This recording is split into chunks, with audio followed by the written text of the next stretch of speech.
Hello everyone, welcome to HPG के nursing classes. आज की इस क्लास में हम पीडियाट्रिक नर्सिंग के कुछ क्वेश्चंस को डिस्कस करेंगे।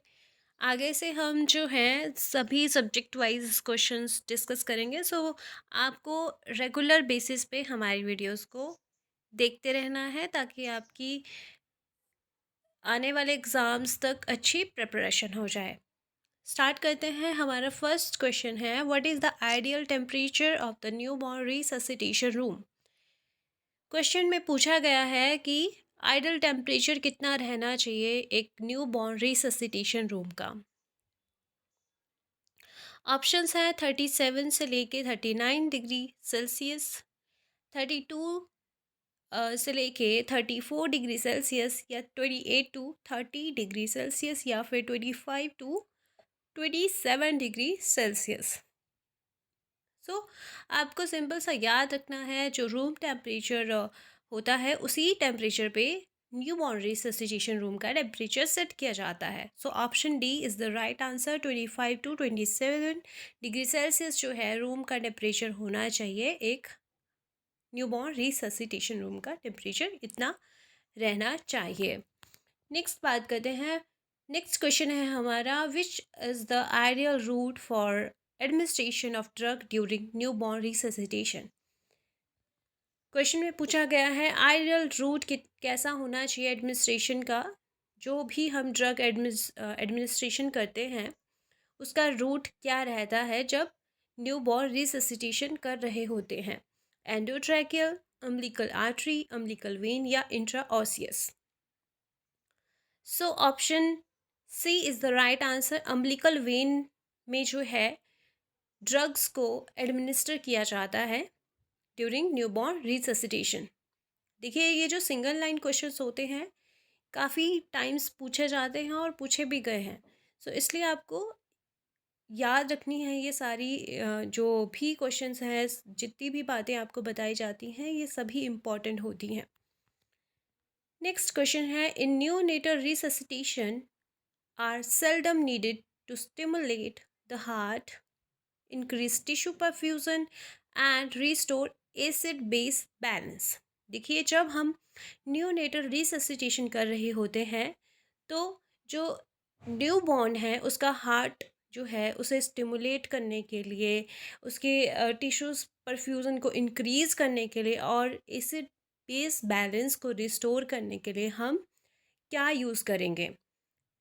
Medication, chest compression, bag and mask ventilation, या टेक्टाइल स्टिमुलेशन।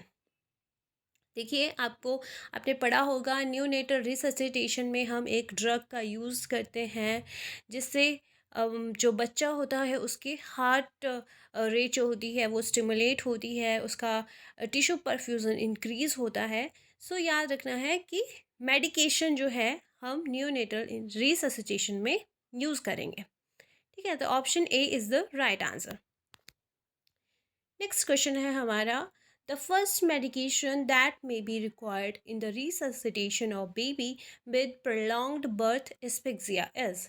देखिए, अब जितने भी क्वेश्चंस मैं आपको अभी तक बताए हैं वो सभी रिससिटेशन से रिलेटेड ही हैं। ठीक है, इनमें से कहीं भी क्वेश्चन नहीं जाएगा, एक ना एक क्वेश्चन आ ही सकता है। क्वेश्चन में यहाँ पे पूछा गया कि अब आप कौन सी मेडिकेशन जो है, फर्स्ट मेडिकेशन ज़रूरत होती है, हमें चाहिए होती है जब हम रिससिटेशन कर रहे होते हैं एक बच्चे की। ठीक है, जिसे साथ में क्या हो रहा है, प्रोलॉन्ग्ड बर्थ एस्फिक्सिया हो रहा है। ऑप्शन है sodium bicarbonate, adrenaline in 1:10,000 dilution, calcium gluconate and 25% dextrose. Heart rate, अब मैंने लास्ट क्वेश्चन में आपको बताया था, देखिए यहाँ पे कि इस क्वेश्चन में मैंने आपको बताया था कि स्टिमुलेट करने के लिए हार्ट रेट जो है वो स्टिमुलेट हो जाए, हमारा जो बच्चा है उसका हार्ट स्टिमुलेट हो जाए, उसका टिश्यू परफ्यूजन इंक्रीज हो जाए, उसके लिए हम दे रहे थे मेडिकेशन, और वो मेडिकेशन होती है एड्रेनालिन। ठीक है, जो एड्रेनालिन होती है उससे क्या होगा, हार्ट रेट स्टिमुलेट होगी। और अगर पूछा जाए कितना देना होता था, 1:10,000 डाइल्यूशन में जो है एड्रेनालिन देना होता है। तो option B is the right answer. Next question है, size of suction catheter used in neonate for oral and nasal suctioning is. अब देखिए, एक क्वेश्चन तो ये बनता है कि सबसे पहले अगर आप न्यूनेट या न्यूबॉर्न का सक्शनिंग कर रहे होते हो तो उस दौरान आपको सबसे पहले माउथ का सक्शन करना होता है या फिर नोज़ का। तो आप सभी को पता है कि माउथ का सक्शन करना होता है सबसे पहले, देन आफ्टर नेज़ल।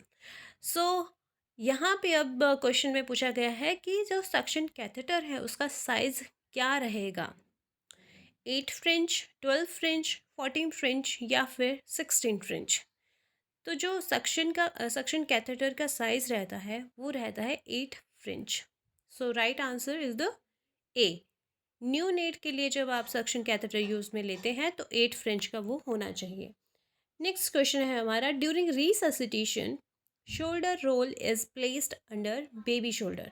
क्वेश्चन में पूछा गया है कि जब आप रिससिटेशन कर रहे होते हो तो उस दौरान शोल्डर रोल जो है वो प्लेस किया गया होता है बेबी शोल्डर के नीचे, ताकि वो स्लाइटली उसकी जो नेक है वो एक्सटेंड हो सके।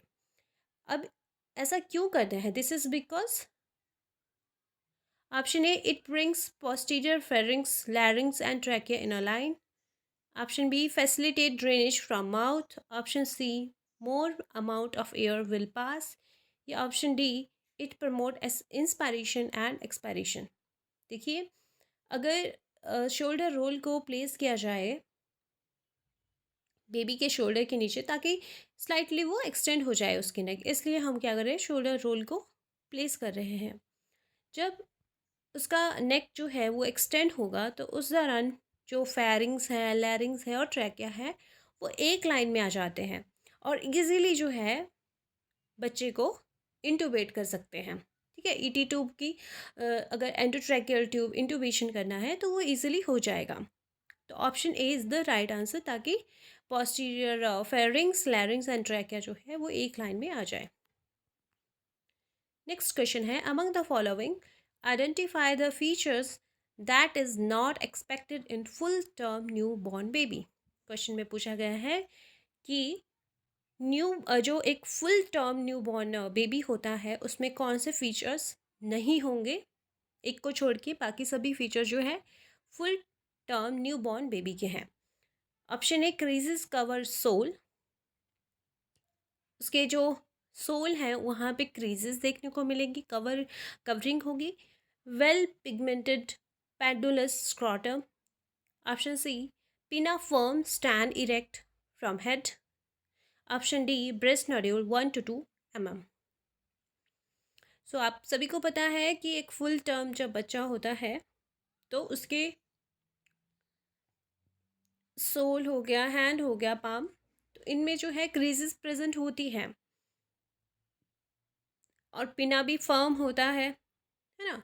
अगर एक प्री मैच्योर बेबी की बात करें तो उसका जो पिना होता है वो सॉफ्ट होता है और ब्रेस्ट नोड्यूल भी 1 to 2 mm के देखने को मिलेंगे। लेकिन एक हेल्दी जो टर्म बेबी होता है उसके जो ब्रेस्ट नोड्यूल होते हैं वो मोर देन 5 mm तक जाएंगे। अगर लेस देन 5 mm होता है तो वो प्री मैच्योर बेबी है। अगर 8 mm तक आ गए तो नॉर्मल है, हेल्दी बेबी है।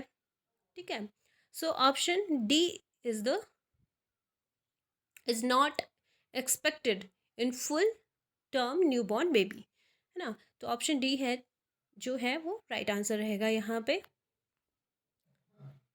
देखिए, आप अगर नर्सिंग एग्ज़ाम्स की प्रिपरेशन करना चाहते हो हमारे चैनल के थ्रू तो आप प्लीज़ हमारे कोर्सेज़ को परचेज़ कर सकते हैं। आप हमारे चैनल्स को जो है आप हमारे चैनल को रेगुलर बेसिस पे देखें ताकि आपकी जो प्रिपरेशन है वो सही से हो पाए। अगर आपको हमारा वीडियो कंटेंट अच्छा लग रहा है तो आप हमसे जो है व्हाट्सएप पे कांटेक्ट कर सकते हैं। अगर आपको कुछ परचेज़ करना है like nursing videos, notes, MCQs, इस तरह से कुछ भी आपकी क्वेरी रहती है तो आप हमारे दिए गए व्हाट्सएप नंबर पे हमें मैसेज कर सकते हैं। नेक्स्ट क्वेश्चन की बात करते हैं, asymmetric moral reflex at birth is indicative of. देखिए, मॉरल रिफ्लेक्स जो होता है वो नॉर्मली डिसअपियर हो जाता है 3 to 4 मंथ्स में। और अगर ये एसिमेट्रिक हुआ, यहाँ पे क्वेश्चन में पूछा गया है कि एसिमेट्रिक अगर मॉरल रिफ्लेक्स आता है एट बर्थ, तो वो किसका इंडिकेटिव होता है? Option A hypoxia, option option B brain damage, option C Erb's palsy, option D kernicterus. देखिए, अगर एसिमेट्रिक आता है मॉरल रिफ्लेक्स बच्चे में, तो वो इंडिकेटिव होता है अर्ब्स पाल्सी का। और ये क्वेश्चन जो है पहले भी आ चुका है एग्जाम्स में। ये जो है एसिमेट्रिक मॉरल रिफ्लेक्स होना इंडिकेटिव होता है इरप्स पाल्सी का। Next question is the last neonatal reflex emerge is. Last neonatal reflex emerge कौन सा होता है? Routing reflex, grasp reflex, Babinski reflex या फिर मोरो रिफ्लेक्स। देखिए, इन रिफ्लेक्सेस, देखिए यहाँ पे जो रिफ्लेक्सेस दिए हैं इनमें से कौन सा रिफ्लेक्स जो है वो लास्ट में इमर्ज होगा? तो जो ये ग्रैस्प हो गया, बेबिंस्की एंड मोरो रिफ्लेक्स है, ये पहले हो जाएंगे, लेकिन रूटिंग रिफ्लेक्स जो होता है ये लास्ट में इमर्ज होता है। So option A is the right answer. Next question is the last neonatal reflex to disappear is. अब क्वेश्चन में ये पूछा गया है इनमें से कौन सा रिफ्लेक्स है जो कि लास्ट में डिसअपियर होता है? रूटिंग रिफ्लेक्स, ग्रेस्प रिफ्लेक्स या प्लांटर ग्रेस्प या फिर मोरो रिफ्लेक्स। सो जो लास्ट नियोनेटल रिफ्लेक्स डिसअपियर होता है वो रहता है प्लांटर ग्रेस्प। नेक्स्ट क्वेश्चन है which of the following is not a nursing intervention to maintain the temperature of a newborn. Question में पूछा गया है कि नर्सिंग इंटरवेंशन वो कौन सा नहीं रहेगा जिससे टेम्परेचर मेंटेन नहीं होता है न्यूबॉर्न का? Option A dry the newborn immediately after birth, wrap the newborn in warmed blanket, use a warm cloth for weighing the unclothed newborn, place the newborn near air vent। देखिए, अगर बच्चे का जो है टेम्परेचर मेंटेन करना है तो हम क्या करते हैं? ड्राई करते हैं न्यूबॉर्न को इमीडिएटली आफ्टर द बर्थ। ये करेक्ट स्टेटमेंट है। और उसे वार्म ब्लैंकेट में रैप करके रखते हैं, ये भी करेक्ट है। और उसे अगर आपने वेट चेक करना है उसका, तो उसको अनक्लोथ, उसके जो क्लोथ हैं वो रिमूव करे जाते हैं, राइट। ये सभी ही करेक्ट स्टेटमेंट है। लेकिन बच्चे को अगर टेम्परेचर उसका मेंटेन करना चाहते हैं हम, तो उसको हम कभी भी एयर वेंट्स के पास नहीं रखेंगे, क्योंकि अगर हम एयर वेंट्स के पास उसे रखेंगे तो कन्वेक्शन के थ्रू जो है उसका हीट लॉस देखने को मिल सकता है। तो ऑप्शन डी जो है यहाँ पे ये नर्सिंग इंटरवेंशन नहीं रहेगा। ऑप्शन डी जो है इस क्वेश्चन का राइट आंसर रहेगा। Next question is the nurses teaches parents how to have their children learn impulse control and cooperative behavior। एक नर्स है जो कि पेरेंट्स को समझा रही है कि बच्चों को किस तरह से वो सिखाए कि impulse control and cooperative behaviour किस तरह से किया जाता है। This would be during which of Erikson stage of development. So ये जो बच्चों को हम सिखाते हैं इम्पल्स कंट्रोल करना, कोऑपरेटिव बिहेवियर जो हो किस तरह से बनाया जाता है, बिहेवियर किस तरह से उसे बिहेव करना है, ये सब चीज़ें जो हैं वो कौन सी एरिक्सन स्टेज पे समझाई जाती हैं? Option A trust versus mistrust, option B initiative versus guilt, option C industry versus inferiority, option D autonomy versus sense of shame and doubt. तो impulse control and cooperative behaviour जो है ये toddler बच्चों में आ जाता है। जो टॉडलर होते हैं 1 to 3 ईयर के बच्चे जो होते हैं उन्हें हम टॉडलर कहते हैं। एंड टॉडलर जो बच्चे होते हैं इन्हें हम किस तरह से इम्पल्स कंट्रोल करना है, किस तरह से बिहेव करना है, ये सब चीज़ें सिखाते हैं। सो एरिक्सन के स्टेज में अब टॉडलर कहाँ जैसे आएगा? आप देखिए, जो ट्रस्ट वर्सेस मिसट्रस्ट है ये इन्फेंट के लिए बताया गया है। एरिक्सन स्टेज में ये ट्रस्ट एंड वर्सेस मिसट्रस्ट जो है ये इन्फेंट के लिए दिया गया है। एंड इनिशिएटिव वर्सेस गिल्ट जो है ये प्री स्कूलर जो बच्चे होते हैं उनके लिए दिया है, एंड इंडस्ट्री वर्सेस इन्फीरियरिटी जो है ये स्कूल गोइंग चाइल्ड के लिए होता है। सो बच्चा जो ऑप्शन डी है, autonomy versus sense of shame and doubt, जो है ये टॉडलर जो बच्चे होते हैं उनके लिए है। तो टॉडलर बच्चों, अगर टॉडलर जो टॉडलर कैटेगरी में जो बच्चे आते हैं उनको हम इम्पल्स कंट्रोल और कोऑपरेटिव बिहेवियर सिखाते हैं। तो ऑप्शन डी जो है, autonomy versus sense of shame and doubt, is the right answer. Next question है, maximum absolute growth is seen at. देखिए बहुत ज़्यादा ग्रोथ, एब्सोल्यूट ग्रोथ कब होती है एक बच्चे की?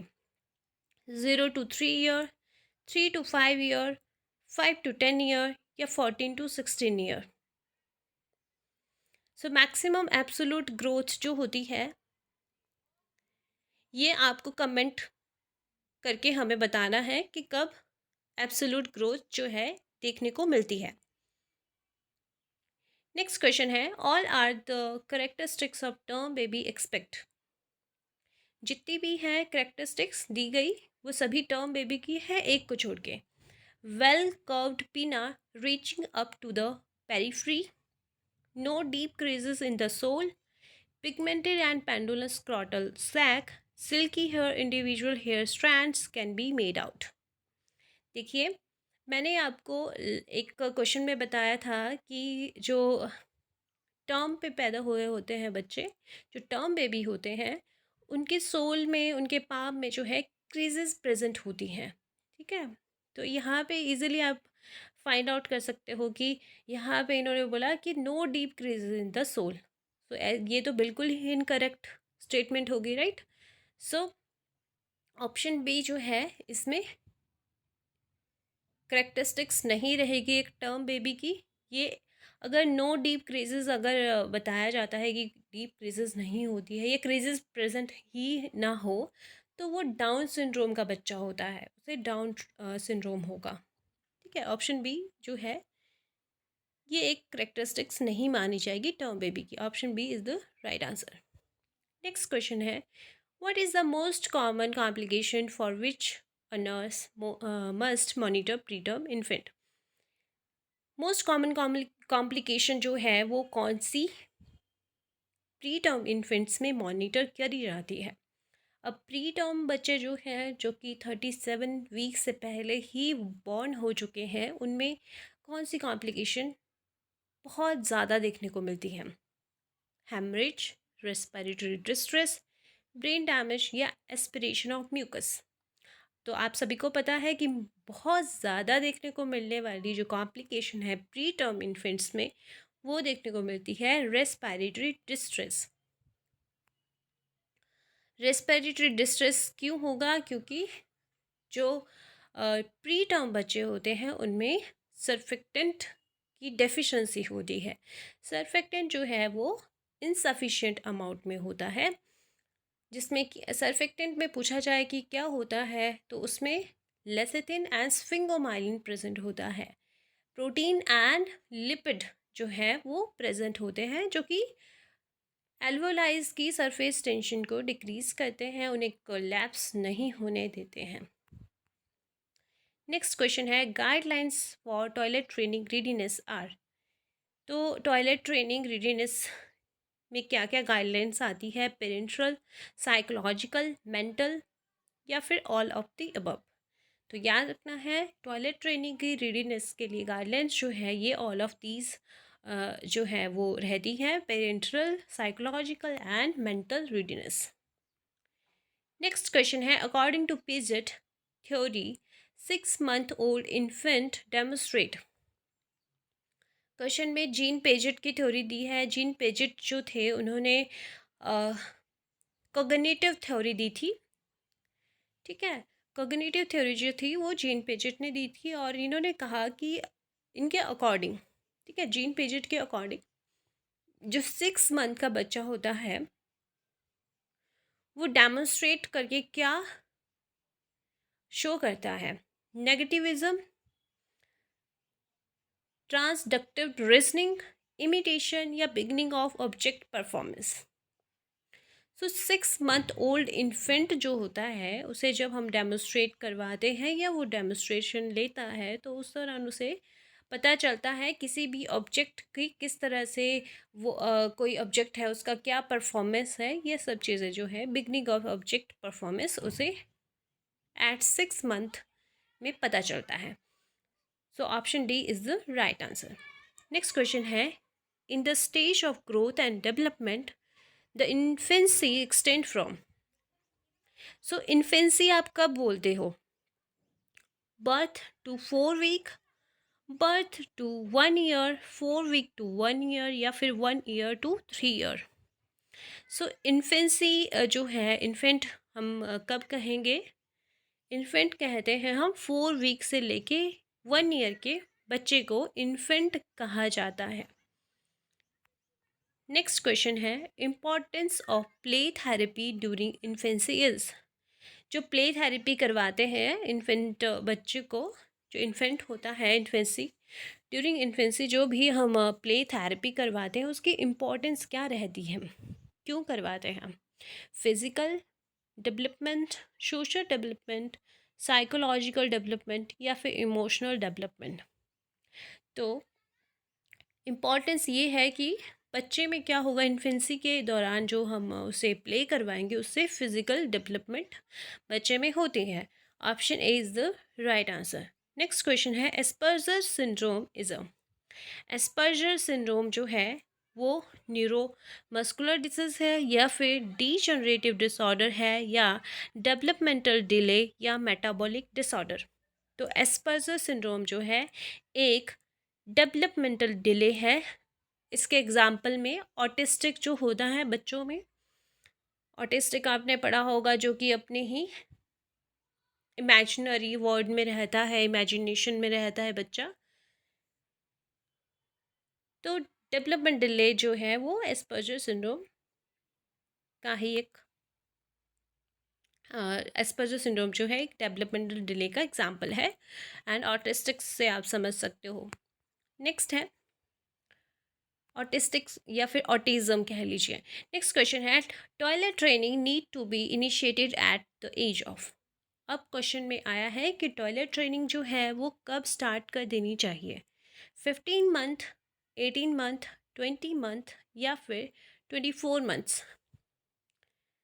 सो टॉयलेट ट्रेनिंग जो होती है ये स्टार्ट कर देनी चाहिए 18 मंथ्स से। So option B is the right answer. Next question है, अ चाइल्ड कैन पोस्टपोन। ये क्वेश्चन जो है जो अभी मैं रीड करूँगी, postpone his bowel movement at the age of. ये क्वेश्चन जो है ये लास्ट नॉर्सेट में अभी अभी पूछा गया था। 1 ईयर, 2 ईयर, 3 ईयर, या 4 ईयर?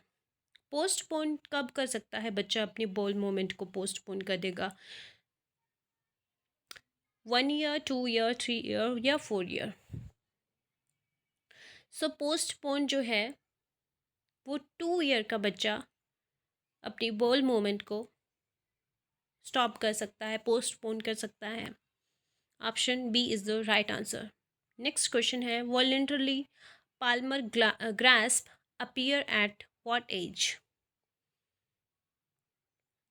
जो पाल्मर ग्रास्प होता है वॉलेंट्री पूछा है, ठीक है, वॉलेंट्री पाल्मर ग्रास्प अपीयर कब होता है, कौन सी एज में?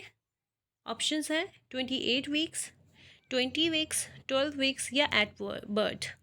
तो option B is the right answer. 20 weeks पे जो है पाल्मर ग्रास्प अपीयर हो जाता है। नेक्स्ट क्वेश्चन है हमारा, identify the correct statement related to milestone achievement in child.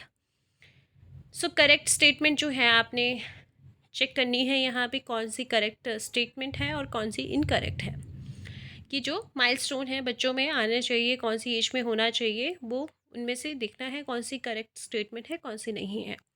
Options है, running seen at age of 15 month. जो बच्चा होता है वो 15th मंथ में जो है रनिंग करना स्टार्ट कर देता है। 1 ईयर ओल्ड चाइल्ड जो होता है वो स्पीकिंग कर लेता है 2 वर्ड विद मीनिंग, 2 शब्द बोल लेगा विद मीनिंग, 1 साल का बच्चा।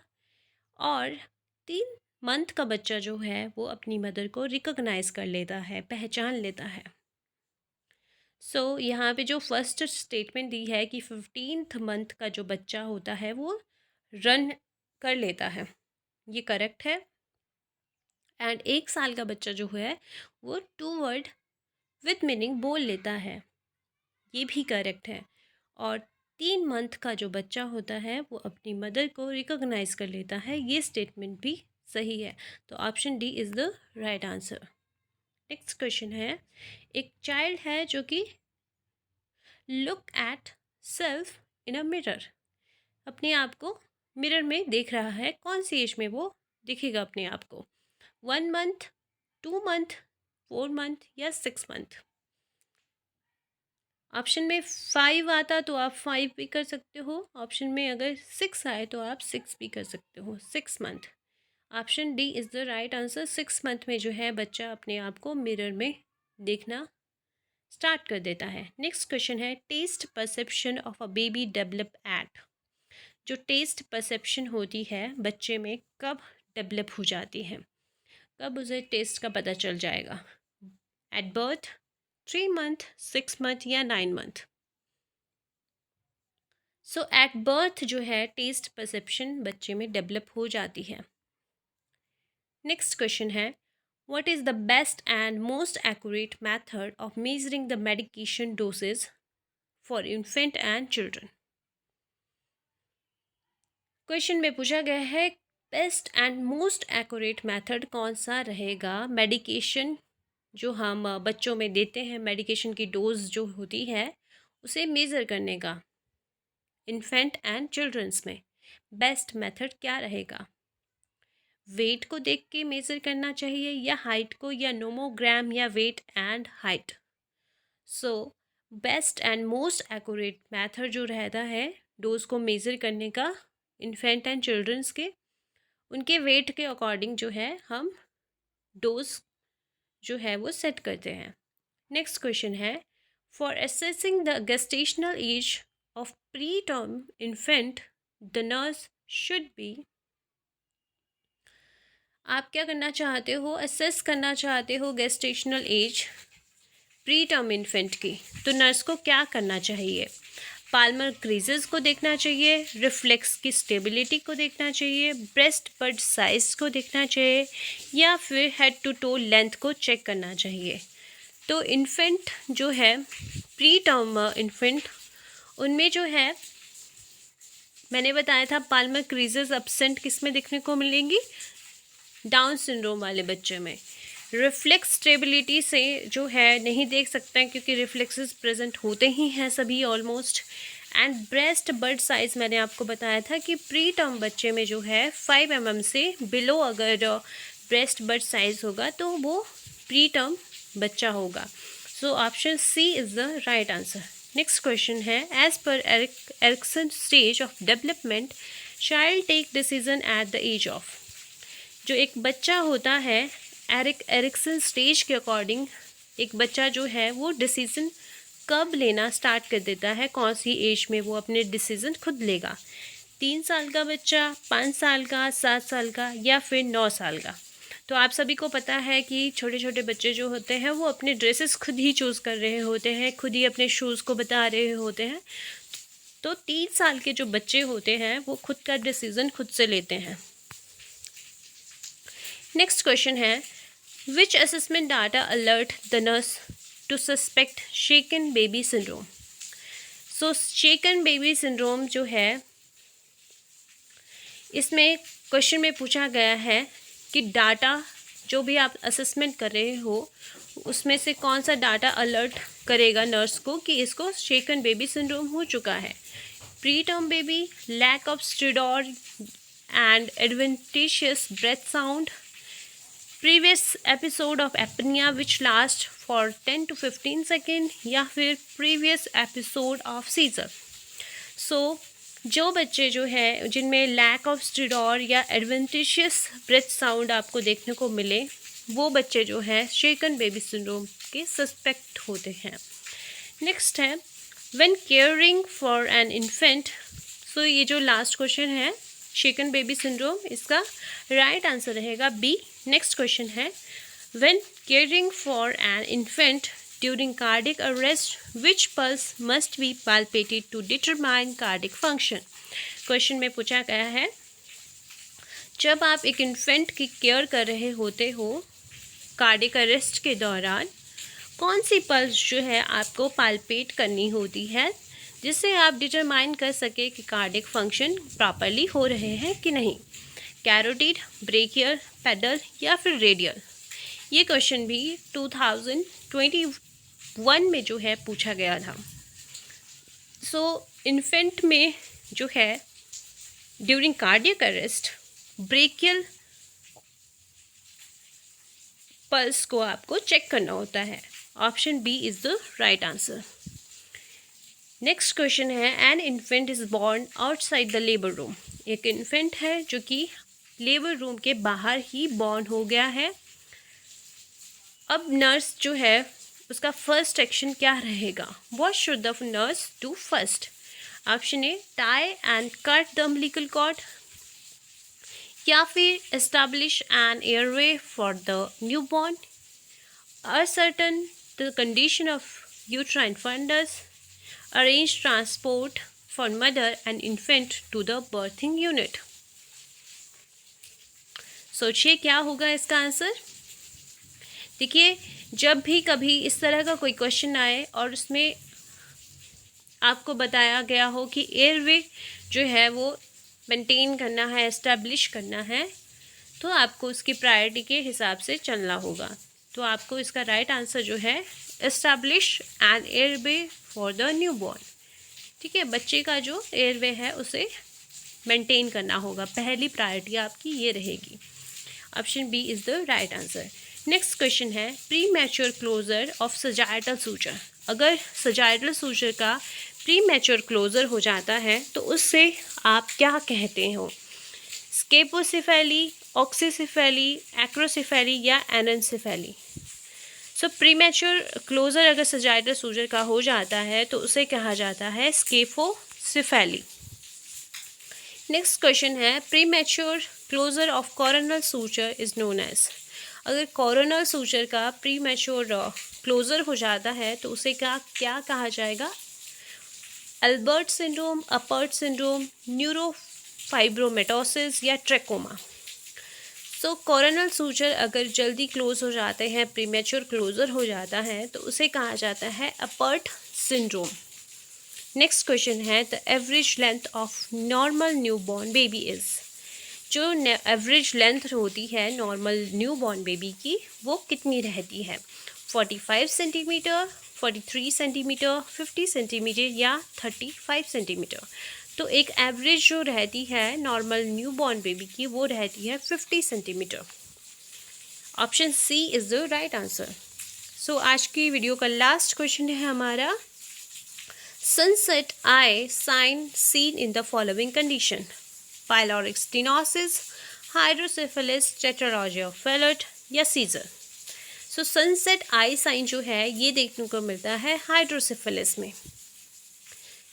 अगर आपको हमारी वीडियो, हमारे जो क्वेश्चंस हैं आपको सही लग रहे हैं, आपको पसंद आ रहे हैं, तो आप प्लीज़ कमेंट कर दीजिए और साथ में हमारी वीडियोस को लाइक कर दिया करें। और अगर आपकी कुछ सजेशन हो तो उसे भी कमेंट में आप हमें बता सकते हैं। आज की वीडियो के लिए इतना ही। Thank you.